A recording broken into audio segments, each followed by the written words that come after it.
All right. Hello, everybody. This is Francesca at Crossroad Books.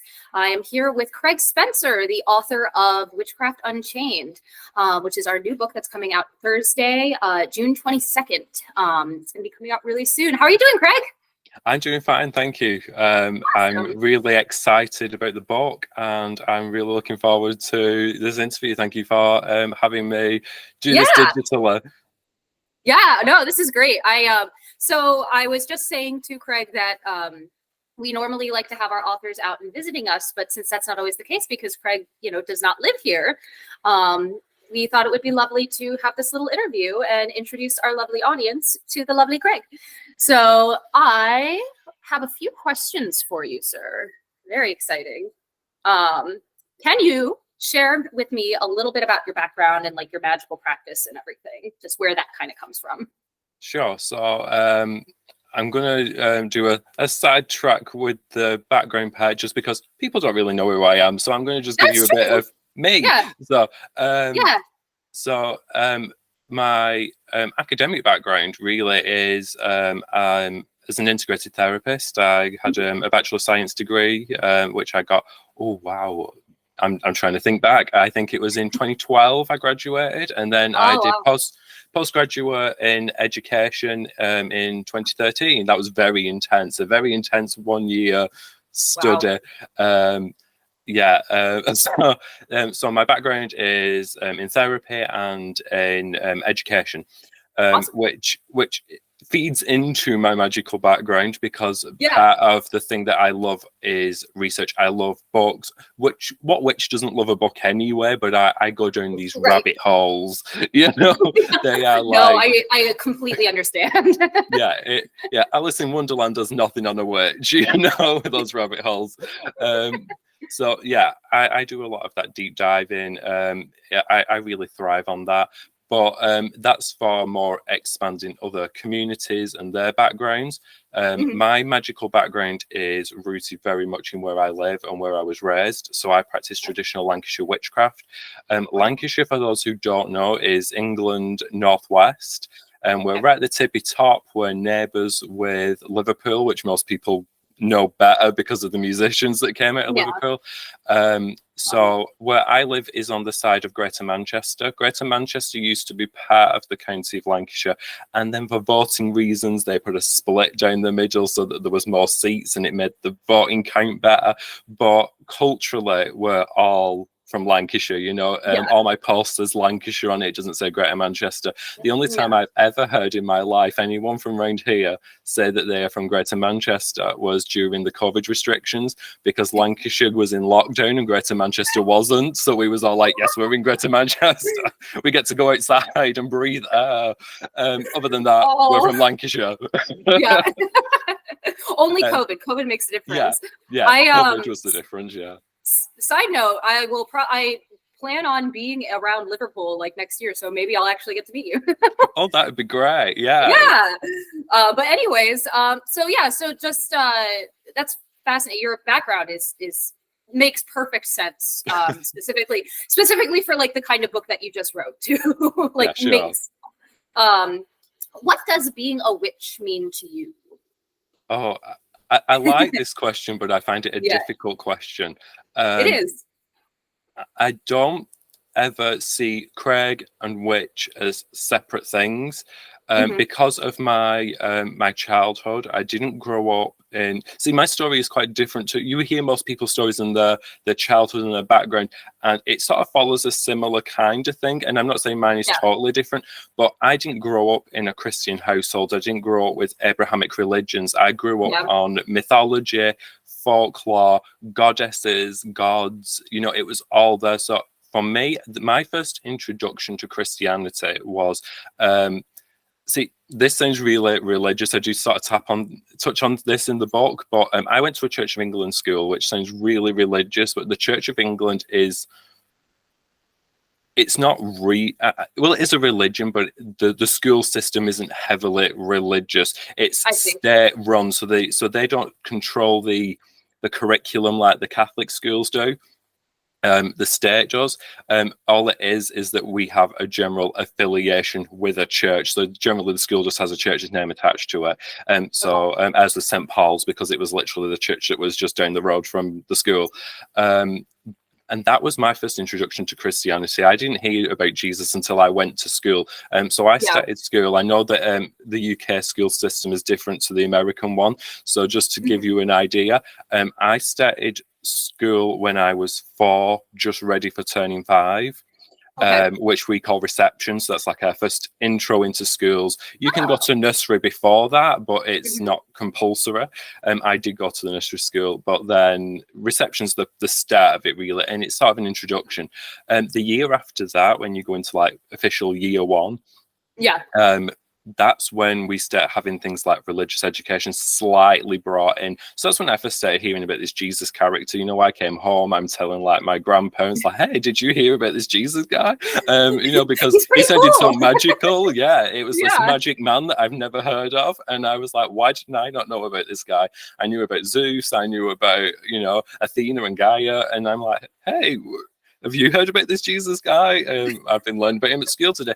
But I always thought as Jesus as something that lived at school, like maths does. You know, it was sort of like that thing that only existed there. Because when they would take us down to the church for visits, the vicar would sort of just do a little talk. It wasn't awfully heavy. And he would always host Friday assembly. So, it was like a school thing for me. He was like a teacher. It wasn't until I was older that I realized that people went to the church and it wasn't just like a school trip, you know? That's so funny. That's so funny. It's completely like opposite of like, like you said, like most people say like, oh, I, grew up in religious trauma and I got out of this religious background, and I can kind of relate. I didn't really grow up with that same, like when I found out I was a witch, my parents were like, cool, great. It's another Tuesday. Like, exactly. Congrats.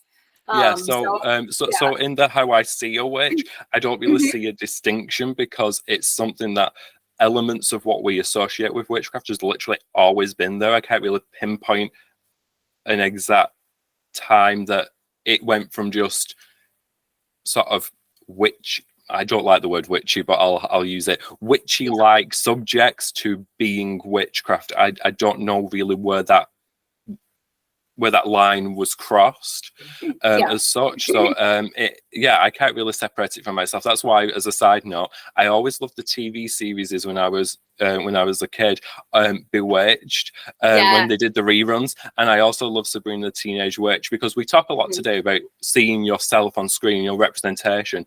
And for me, that was the closest thing I had to seeing someone who lived just the ordinary life, and it just happened to have witchy elements to it. And I sort of related to that. I knew obviously it was very fantasy and special effects. I got that, but at the same time, I sort of saw myself in there a little. And so, it's hard to really say what being a witch is that's not just being me. Does that make sense? No, that totally makes sense. I'm just kind of curious too. Like, what did you think of the new Sabrina series, the Scary Adventures of Sabrina, or whatever it is? I only watched like season 1, so nobody kill me.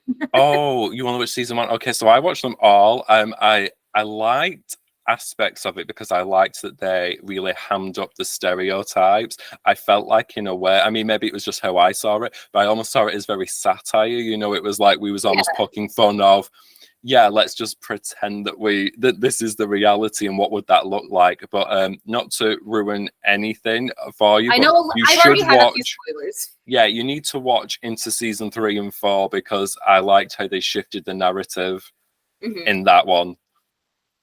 I do know Hecate over here, like she figures at one point. She does very big, So, which I've got mine too. So yay, we're sharing our toys. Oh my gosh. All right. So next question. We already kind of talked about like how you became a witch and everything. Did you have any like mentors or anything like along the road? Because it sounds like it really happened naturally for you. Yeah. So I'd said that the moment that I sort of really I could say that I became a witch, as in like the conscious decision to be a witch. It was probably like just before my teens. I wanted to really learn. That's when I sort of started going on the deep dive. I wanted to know things on less of a superficial level than where I was at. I always wanted to run before I could walk, though my mum was always like trying to keep everything age appropriate. So I'm quite fortunate that I have a very magical family. So I had people to lean on in that respect. But then my mum was also great with, we had great occult shops here back then. When I remember one particular shop I first went into when I was 8, and they had a back room, and it's a story that doesn't sound like remotely true. I swear it's true. No. So there was this woman in the back room, and her name was literally Elvira, but not that Elvira.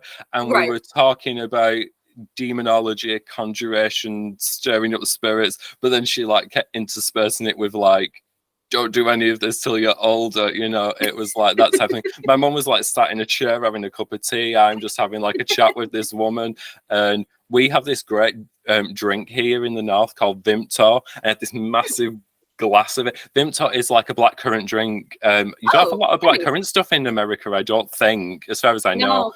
But, the only thing I can think of, the only thing I can think of are like alcohol-related things, because of course, America. I was shocked as well when I discovered that you don't have the. This is how I discovered that you don't really have blackcurrant things, because you don't have the blackcurrant jelly baby, which is the best jelly baby, and I was really shocked. I was like, what? I remember watching a reaction video of Americans opening a British pack, and they were like, "What's this flavor?" And then I was like, they don't have blackcurrant. They had to Google it, and they was like, "Oh my god, they have something that we don't have." And so that's the drink that we have. So when you come over to Liverpool, buy some jelly babies. I will. And then try the blackcurrant, because it's like Vimto. Oh my god, it's gonna be life changing. Like, I'm already like, I'm ready to move to. We keep talking about moving and traveling, and anyways. So what was your inspiration to write Witchcraft Unchained? There was probably 2 points on that. The first one is a shorter point, and I know I'm really talking for England here, so I'll try and keep this a little simpler. So the first sort of point was, I remember seeing some sort of discussions online where people were saying that they sort of were getting a bit fed up. They just bought like about a stack of books, and then they said they were fed up that in a way the history parts almost skimmed over the same stuff that you get in literally every single book, and it didn't come with a new angle to it or go any deeper. And I thought, yeah, there is actually quite a rich background that I don't think anybody is tapping into. And then the other part of it was, I was noticing a lot of discussions. I'll give an example in a second of something that I saw the other day, but where people were like, I guess they wanted to know like the origins of things, like where does this come from, and how were things being done. And I felt like a lot of it was being, I don't mean this in a disparaging way, but it was a bit watered down. And I think it's because people don't really go to primary source. Like they don't talk to the people who were there. It's like a version of a version of a version of a version of a story. And we all know how that can go. So the example that I saw the other day, just as a perfect example, was I saw a discussion on Facebook, and it was somebody who's Alexandrian. They were just doing out a call to other Alexandrians, but I read the post anyway because I was just intrigued. And she was saying that she'd come across a discussion about, do Alexandrians bless incense in their rituals? And was it an original practice that went back to the London Coven with Alex and Maxine? And some people said, yeah, I know that. And then the bigger majority were saying, no, I don't think that's a thing. I think it's a newer thing. And then Maxine was on the comment, and I don't think she'd been reading the comments. I think she was just addressing the original person. And she said, yeah, it's been there since the start. And I thought, if Maxine was no longer here, this was my thought, she was no longer here, the bigger majority on balance were thinking this was something that came in 2-3 years ago, when it was actually something from the 1970s. And I think for me, it was sort of those two things, giving people the expansion and the different angles that they were looking for, but also trying to preserve the things that we're sort of losing because the narratives are sort of, oh, I don't know, you know. And I thought, well, maybe the bits that I do know are worth jotting down, and maybe hopefully some people who also know some of the stuff will start jotting that stuff down in books too. Yeah, no, that was actually when your when we first got your book, I was super excited because it was exactly that. I know a lot of stuff, but like, and not to toot my own horn, but like, you know, not everybody knows all of these like little weird details and all of these like this background. Not everybody's gonna like do the digging and the research and everything, and it's hard to find some of that stuff. So to be able to like consolidate it into one book is brilliant. So congrats on that. Like I loved it. I loved the book. So who were some authors or like just different practitioners that you know, helped kind of inspire like your writing career or your writing path and just your practice in general? So there's a few, but I'll try and narrow it to the ones that I think are probably the biggest. The first one's probably Janet Farrar. I love her work because of the time. One thing that I've always said about Janet's books is when her books were published, they were published with a reason that, you know, they sort of contributed to something at the time that they were published, but also in later decades, what they contributed sort of changed, but they always stayed relevant. And I sort of appreciate the relevance. They've almost got a timeless relevance to the community. And then the others are Gemma Garrett and Nigel Pearson. I love both of those authors so much. Yeah. Sorry. So I love them really because they come from that traditional witchcraft background. They opened up more discussion for people who practice traditional witchcraft, which I have a lot of time for. You know, that's my background. So I appreciate people who have almost paved the way for, you know, books to be published by people who aren't just one type of thing. And then just as a side note, because if he sees this, I just want to give the shout out that I'm also very pleased to say that Nigel and I are now friends. So that's a great thing. We actually bonded over the thing that I appreciate about his work. And then we became pen pals and then friends. So as an aside, he's definitely somebody who inspires me, and through that inspiration we've built a good bond. And I love the writing community anyway. I think it's great, but yeah, I obviously have a soft spot for Nigel because we're actually friends. No, of course. I love The Devil's Plantation is one of my favorite books by him. I like, please send my regards. I love him as an author. I will do. Same with Gemma Gary. And you're right, like nobody was really like, it was when I saw the Cornish Book of Ways, it was like the first time I had ever seen somebody like write down like the thing. Like I was like, I needed something like traditional craft. I wanted something that was a little more pre-Wicca than like what I would be able to find, and that was kind of the book that did it for me. So yay, I love all those authors. Fantastic. So what are some of the hurdles that you kind of had to come across? Not just like for being an author and like writing your book and everything, but also just as a witch in general in the modern age. That's I'm you can hear even now I don't know how to go with it. I wouldn't say as a witch I've had any real hurdles. I live in a semi-rural area, so in that respect, you know, if you say that you're a witch, you're expected to be a witch. So in that respect, it's quite I've never had any backlash from it. You know, I went through school and primary school, high school, you know, very open about my craft, my practice. People knew sort of that they suspected I would be a witch anyway because of my family. You know, my family have a bit of a local reputation. So, and it's a bit, you know, it is one of those, if you live in these types of areas, it's a bit, you know, like on Practical Magic, where like at the beginning, the woman comes like tapping on the window. It's like that. You should expect to do some work because people will knock on your door, or now in the modern, you know, thing, if you know, they follow you online, they'll just send you a message, hey, can you do something for me, you know? So in that respect, I wouldn't say that it's necessarily a hurdle or a challenge. I think the other thing is probably, if anything, it's dealing with the demands of people. You know, people, as I said, if you say that you're a witch, they expect you to be a witch. You know, they expect to find a witch at the other side of the door.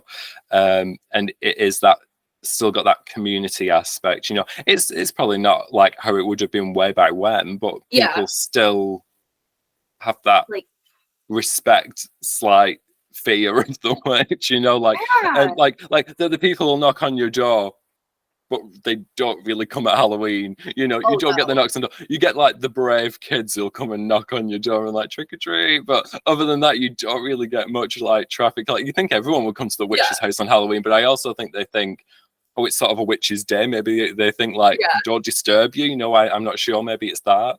Well, you know what's what I didn't end up writing this question down, but I did want to ask it. And this kind of segues nicely into that. Like, what do you think about like witchcraft right now having a moment, like with it being so popular and because I know I have strong feelings too.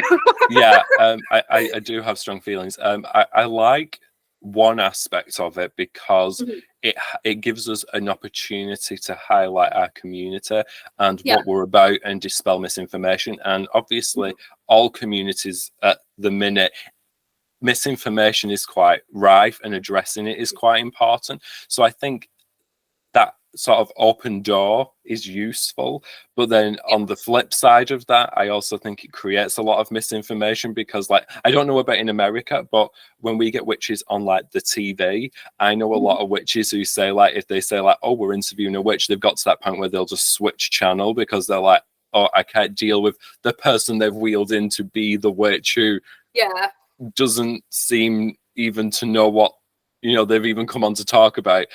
So there's that side of it, because I don't think it generally helps us look like we're competent people who've dedicated deep study to what we do. Right. And then I think the other side is the commercialism side of it. Yeah, the shops are great. Like, I love a good occult shop. I think it's when it starts to leak into the places that have no occult background, because it just becomes this sort of like fluff and tat almost, if that makes sense. No, totally. Yeah, so I do have a bit of flip feelings on that. And then as an aside, I will just say, obviously, for anybody who's hearing me speak for the first time, I have a very thick northern accent. And a lot of the people from the revival were from around my area, you know, Gerald Gardner, Alex and Maxine Sanders, Patricia and Arnold Crider, you know, a lot. So our local terminology became part of craft because it's just the way that we speak every day. We wouldn't have censored ourselves. And I sort of have a bit of a pet peeve when I hear like really northern terms bandied around as like, I hate doing air quotes, but I'm going to do it like witch words. And it's like, no, they're just a dialect. And I think if people don't recognize that, they almost sort of use the dialect in the wrong way. And then it's like, that sounds really confusing. Yeah, it almost becomes it becomes almost like appropriating it at that point. It is a little, yeah. And so I sort of I find that part a little grating, but only because I'm like, people talk about like these really secret words, and then I'm like, oh, you walk past any playground and you'll hear all the kids saying these secrets, you know, these secret words. I know. It's so funny. It's so funny the perception people have too of witches. Like you were just saying, like people being afraid to like knock on the door at Halloween, which is so funny because it's like you meet you and you're like the nicest guy. But like I wonder, would you say? And again, this isn't a question I wrote down. I just thought it would be fun to ask. Would you say that like the attitudes towards like witchcraft, paganism, the occult in the UK are a little more relaxed than like say like in America, where we have a lot of like, you know, different religious groups and stuff that might not necessarily agree with us on that and kind of push back a lot? Yeah, I think this is one thing that I always find really fascinating about. You shouldn't really compare two nations, and I try not to. But because I have a lot of friends in the US, I see a lot of like the political stuff that goes on. So it's hard not to compare it in a way. And one thing that I find very interesting is in this country, truth? What's truth? Church and state are sort of like a unified thing. They're meshed together under our monarch, because our monarch's the head of the Church of England and the head of the state, so they're sort of unified. But we don't have, and it would never be allowed for any of our politicians to stand in the House of Commons or in Parliament and quote passages from the Bible. But then you have a separation of church and state, but you have this super hard biblical narrative in your politics, which I find so bizarre, because you would expect that more here where it's unified. But where here it would be totally like, if someone said a quote from the Bible in Parliament, the speaker would ask them to leave, and if they didn't leave, the session would be dismissed. Any discussion would be tabled, and then they would reassemble without that person unless that person was willing not to do it again, and they would have to give a national apology at the beginning of the new sitting. So so in a way, I think because we're like the Church of England is quite progressive, it makes society quite progressive, because it's more like the state feeds into the church and the church feeds into the state. So we don't really have like hard Bible Belt areas here. We have like the Jehovah's Witnesses, you know, they'll knock on the door, but generally they don't really ram it down your throat. Like, they know when they used to come here that I was a witch. I used to have them in for cups of tea. We'd have a chat. They'll talk to you forever. But then eventually they thought, well, at the end of the day, you've got your faith, we've got ours. We're both respecting each other, and they just started knocking on other people's doors, and it was fine. So even in that respect, you know, even I'd say I probably more extreme people, and that extreme over the witches being here, it's quite tolerant, and I think that's probably as well because we've got a lot of folk customs which still sort of linger about. So like we have like the May Day celebrations, they're quite big. They're bigger in Scotland. They make the huge thing of it now, but you still have, like, as I said, I live in a semi-rural area, so it's like you still get them little folksy things, and I think people recognize that still comes from our pagan past. So I think when people hear paganism, they're not this like shock, or you know, like the depictions that you get in like the Wicker Man or something, where he's like really horrified to find these pagans. It's sort of just like, oh, okay, you know. So people don't really have that issue here. I really do wish that America would sort of jump onto that train of thought of not being so judgmental, because you know, obviously, as I said, I've got a lot of friends there, so it hurts me when I know that like they're in areas where they say like, oh, I can't wear my pentacle in public, where like if I went and visited a church, my pentacle's on show, I'll talk with the vicar, they're very kind, you know, and there's never any questions or judgment. It's just two people having a conversation. So I sort of I hope that for the people that I know there, because it is awful to see people in a position and thinking, oh, I wish that you could have the same freedom that we have here. You know, it is a painful thing.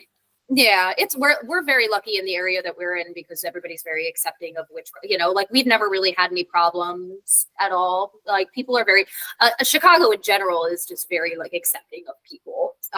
So we've gotten very lucky there. But let's move on. What do you think are the most important things for folks that are interested in witchcraft? Like they're not witches yet, but they want to become one. What do you think is most important for them to remember on their journey? Oh, that's a great question. I would probably say, because I'm also trying to think everyone's not going to have grown up the way that I did. So I would say read books that are not witchcraft oriented books. So like books just on history, mythology, things like that. Because I think if you have that foundation, like you'll be able to spot the bad books a mile away. Because like I remember a book that I read that was talking, it was a witchcraft geared book, and it was talking about Egyptian mythology. And then they went into a section, and I thought that whole section comes from Greek mythology, it isn't Egyptian mythology. And I thought they've put a completely different deity in Egypt and then called it Ra, and it was Apollo. And I just thought, this is a completely different myth. But I think if you was new, you'd just accept it on face value. So I think if you read around witchcraft books, if that makes sense, like the topics you'll find in witchcraft books, read other things first or as well alongside. And then I think people will be able to spot at least who's presenting good information, reliable information. And then when it becomes more like, you know, unverified personal gnosis, you probably think, well, this person probably then got a good foundation in their knowledge, so they're probably applying it in a way that's leading them to these conclusions. So you can probably put a bit more trust in those. So I think finding books that you can trust is probably the biggest one. Because I think we've all found a book that we've been a little disappointed with, where it was probably a great book when you first came across it, and then a bit later down the line you revisit it, and then you're like, oh. I've got a few that I just recently unloaded because I was like, I don't need these books anymore. They served me 10, 15, 20 years ago. Not so much now. So let's see. So what do you have any other projects in your pipeline that you're working on?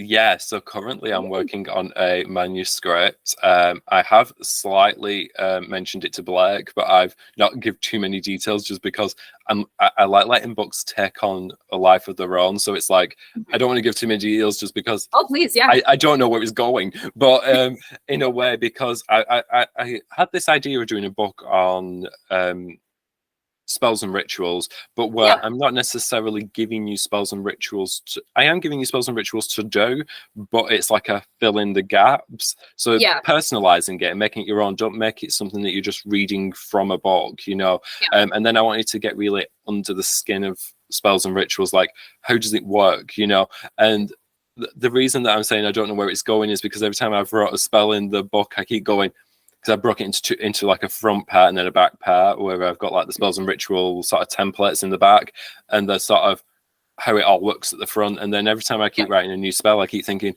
oh, I've just hit a point and maybe I should have told them about that a bit more in the front. And I keep going back to the front. So it's like this front's getting bigger and bigger and bigger. So I don't know where it's going, but there's that. And then I do have it's a document that's stayed being typed, but I've not done anything on it recently, about Lancashire witchcraft. So I really wanted to introduce people to my local area and the magic that I'm more familiar with and that I grew up on. I actually started writing that years ago. I started writing the start of it even before my very first book. And then what happened was my granddad got ill and then he passed away. We had spoken about the book, what things he thought should have gone in it, what things should probably be held back a little and kept for, you know, people who are part of the tradition here. So I really wanted to think about sensitivities of other people who live here who I might be spilling the tea on, you know. And then after he died, I think because it was a very close to home book, I almost didn't want to touch it, you know. It was a little too much of a raw subject.